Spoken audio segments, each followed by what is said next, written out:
A young boy asked me a question here in this particular masjid after Salah. A beautiful question related to how his weakness overtakes him now and again. And I said, you know what? Keep on doing good. Keep on increasing your good. And every time you falter, go back to the good. Do not let it distract you from your good deeds. I tell you why. Because your iman is strengthened with your good deeds and it becomes weakened with your bad deeds. We have 5 rulings: mandatory, then recommended, then permissible, then makruh, then haram. So makruh is a degree above haram, above prohibition. But if you do it, you're not sinful. If you leave it, then you are rewarded. So he says that I heard a da'i saying so. So what's the ruling on masturbation? But according to research, today research tells us that amongst the males, 95% masturbate. Amongst the females, approximately 80% masturbate. I'm not saying that it is normal to masturbate, but it is very common. Masturbation is haram. It can cause problems, it can cause health problems, it can cause psychological problems, and most of the time, masturbation is associated with haram activities. Most of the time, masturbation is associated with pornography. Whether you're watching a blue film or a pornographic film, or you're watching obscene photographs, images. Here itself, if it associated with haram activity, that again becomes haram. So if you associate masturbation with pornography or with obscene photographs, it is haram and that is prohibited and it leads to that high chances. Akhi, masturbation is prohibited. And why do we say it's prohibited?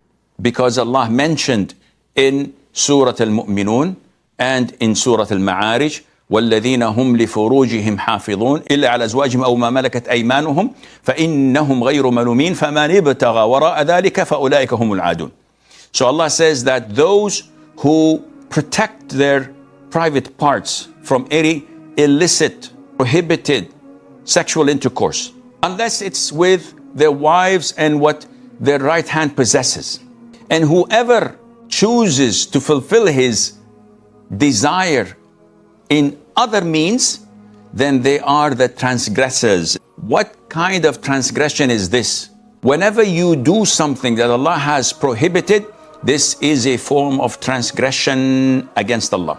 So this ayah, Imam Shafi'i says, is a clear cut that satisfying your sexual desires other than what Allah has permitted you to do is a form of transgression. In another hadith, and the Prophet ﷺ was addressing the youth, and he said to them, "O youth, whoever is financially capable and physically capable of getting married, then he should get married, because this helps him to lower his gaze and protect his chastity." So this is the natural channel. Okay, Prophet of Allah, I can't afford to get married. What should I do? I'm still suffering. I cannot lower my gaze and I cannot preserve my chastity, meaning that I can't get married. What to do? Did the Prophet ﷺ say, go and masturbate? Because this is degree number 2, level 2? Never. He told them, whoever is unable to afford it, then he should fast. This would be to him a blockage of his sexual desire. So now you compare apple to apple. The scholar said it's haram. Imam Shafi'i said it's haram. The Prophet directed us ﷺ to fast, and never ever he agreed or permitted the companions to masturbate. So if you do the math, you certainly know and understand that this is prohibited, and Allah Azza wa Jalla knows best.